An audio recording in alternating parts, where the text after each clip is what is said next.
fazer uma dieta. Brinca, galera.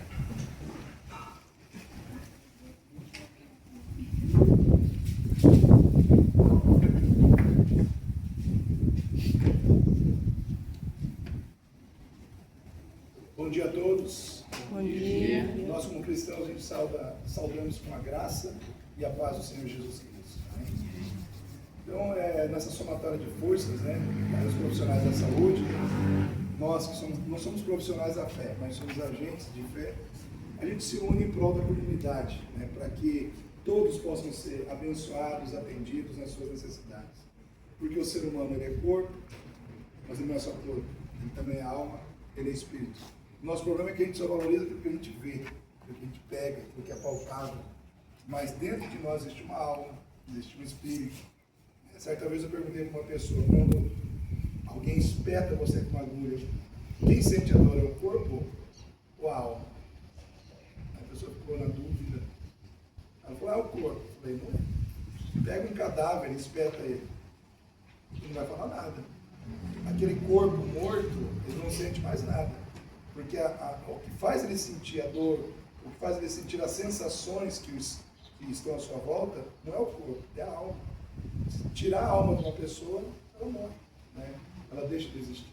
Só que nós não damos valor à alma, a gente cuida bastante do corpo, por isso tem muitas academias abrindo a cada esquina, e não é errado você ir na academia, não é errado você fazer exercício, não é errado você cuidar do corpo, não é errado você vir no hiperdia. Tudo isso é necessário, é preciso, faz parte de buscar melhorar a nossa saúde, a nossa condição de vida, a nossa qualidade de vida. Mas em contrapartida, muita gente deixa a alma de lado.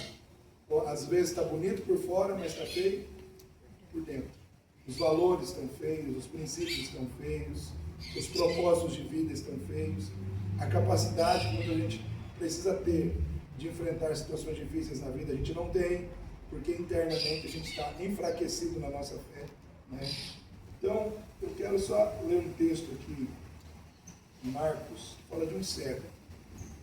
E vieram para Jericó, lá em Marcos 10, 46. Vieram para Jericó, saindo de Jericó, Jesus com seus discípulos, e uma grande multidão seguia. Bartimeu, cego, filho de Timeu, estava sentado junto do caminho, mendigando. E ouvindo que era Jesus de Nazaré, começou a clamar e dizer, Jesus, filho de Davi, tem misericórdia de mim.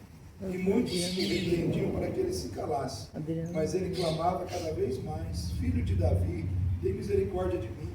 E Jesus disse que o chamassem. Chamaram o cego, dizendo-lhe, tem bom ânimo, levanta-te porque ele te chama. E ele, lançando de si a sua capa, levantou-se e foi ter com Jesus. E Jesus falando disse-lhe, que queres que eu te faça? E o cego disse, mestre, eu quero ver. E Jesus disse, vai, a tua fé te salvou. E logo viu e seguiu a Jesus pelo caminho. Então a história desse homem é uma história muito conhecida na Bíblia, Fala de um homem que era cego fisicamente, mas que estava em pé espiritualmente. E aí a gente faz um contraste. Tem muita gente que vê fisicamente, mas está caído espiritualmente. Porque muitos que estavam ali andando com Jesus viam. Tinham a capacidade biológica, física de ver, mas não tinham a capacidade muitas vezes de crer. Aquele homem não via, ele não sabia fisicamente como era Jesus, mas no seu coração ele cria em Jesus e na capacidade, no poder que ele tinha de resolver as situações da sua vida. Então nós podemos entender aqui nesse texto que havia um cego que via de menos, mas cria demais. E ao mesmo tempo nós víamos uma multidão que via demais e cria de menos. E nessa história, entre a multidão e o cego, quem saiu vitorioso? O cego. O cego que estava ali, ele conseguiu ter o resultado esperado, não porque ele via, mas porque ele cria. E minha pergunta para você hoje, você está vendo mais do que você está crendo? Ou você está crendo mais do que você está vendo? Porque a fé é a capacidade de ver o invisível. A fé é a capacidade de você ver as coisas que os olhos naturais não veem. Por isso que a Bíblia diz lá em Hebreus 11, capítulo 11, versículo 1. A fé é o firme fundamento das coisas que não se veem e a prova das coisas que se esperam. Ou seja, eu não estou vendo, mas eu estou crendo. Que pode ou que vai acontecer. Então você começa a caminhar nessa direção, você começa a gerar pela fé uma condição ou uma situação que aparentemente não existe. E ela começa a acontecer e as coisas começam a se mobilizar no reino espiritual em teu favor, porque você está crendo. Então eu vejo assim, que o nosso problema é que a gente vê demais e crê de menos. A gente vê demais o erro dos outros. A gente vê demais as falhas dos outros. A gente vê demais a complexidade dos problemas que nos cercam.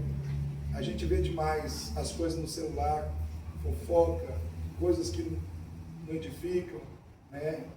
Ultimamente a gente está vendo demais futebol, né? Eu estava conversando com o Dr. Jorge, né?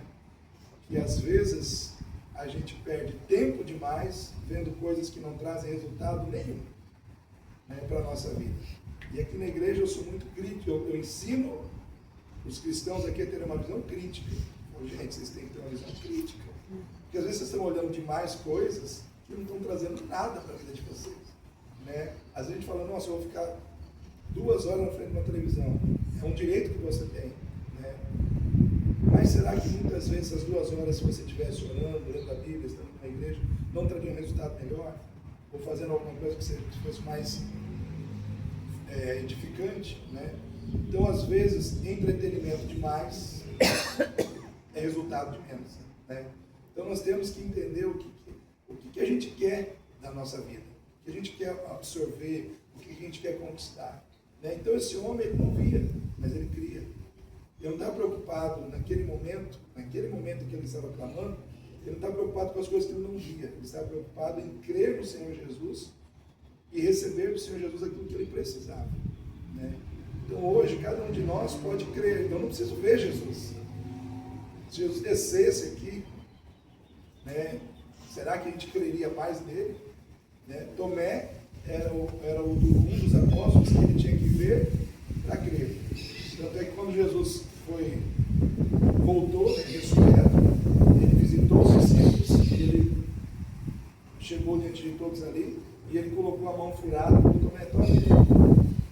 Você disse que queria, se você não visse as minhas mãos furadas, você não creria.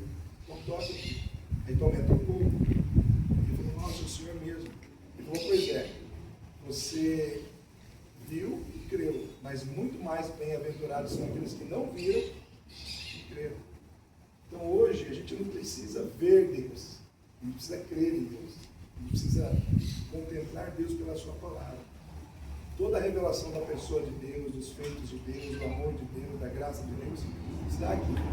Mas quantos querem ver? Quantos querem ler a Bíblia? Quantos querem mergulhar, né, dentro daquilo que a palavra de Deus revela? Então é aqui que está a revelação de Deus para nós.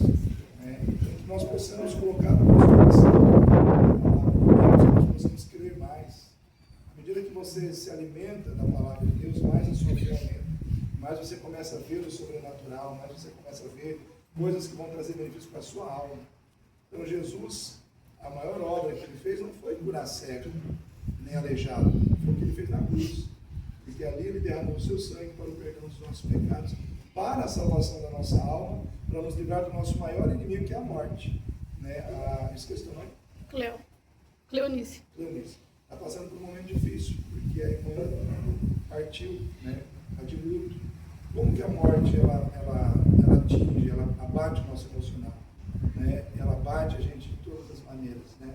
É o nosso maior inimigo, mas Jesus veio para vencer a morte. Então a Bíblia diz que ele morreu e ele ressuscitou. Portanto, aqueles que o recebem como Senhor e Salvador de suas vidas, recebem dele também a salvação e a vitória sobre a morte. Não somente sobre a morte física, mas sobre a morte espiritual. Então, que o consolo que vem de Cristo possa consolar o teu coração nessa manhã. A gente não quer perder ninguém, mas o fato é que a gente vai partir um dia. Eu sempre digo o seguinte, que não importa como a gente vai, o importante é que a gente vá com Jesus. Se for atropelado, se for uma bala perdida, se for um infarto, o importante é que a nossa vida esteja nas mãos do Salvador. né, para que a gente possa partir daqui com a certeza nele de uma vida eterna com Deus depois de sairmos daqui. Amém? Gostaria que você viesse aqui para a gente orar por você. Vamos orar colocando o dia na presença de Deus, mas vamos orar por ela também, porque ela precisa hoje de consolo, ela precisa hoje de renovo, né? E tem um renovo que nenhum de nós pode dar para ela, só Deus, né? Porque só Deus conhece os dilemas, as angústias que passam no coração dela, e só Deus sabe perfeitamente como fazer isso. Amém? Vamos orar. Querido Deus e Pai, em nome do Senhor Jesus, nós queremos colocar diante do Senhor as nossas vidas, aprender com aquele cego que não via com os olhos naturais da carne, mas via com os olhos da fé. Que nós possamos ter olhos da fé, que nós possamos ter olhos espirituais para ver, ó Deus, a graça do Senhor, a bondade do Senhor, o milagre do Senhor, o agir do Senhor sobre as nossas vidas. Deus Todo-Poderoso, nós nos rendemos ao Senhor, reconhecendo que a Tua vontade é soberana, ou seja, ela está acima da nossa. Nós não temos controle da nossa vida, mas o Senhor tem.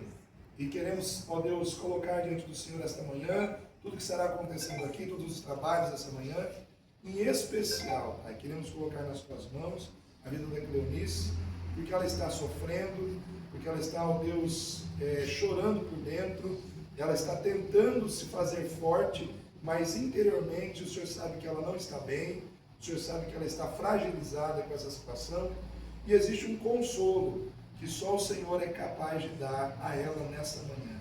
Por isso nós oramos, colocando a vida dela nas mãos do Senhor e pedindo que a Tua vontade, Pai, soberana, a Tua vontade amorosa, abençoadora, perfeita e agradável, ela venha se cumprir na vida dela, assim na terra como no céu. Nós oramos entregando a vida dela nas Tuas mãos, como a vida da família dela, dos familiares que também estão, ó Deus, sofrendo, ó Pai, com a partida da sua irmã, ó Deus, e colocar a vida de todos nós diante do Senhor. Nós oramos em nome do Senhor Jesus. Amém. Amém.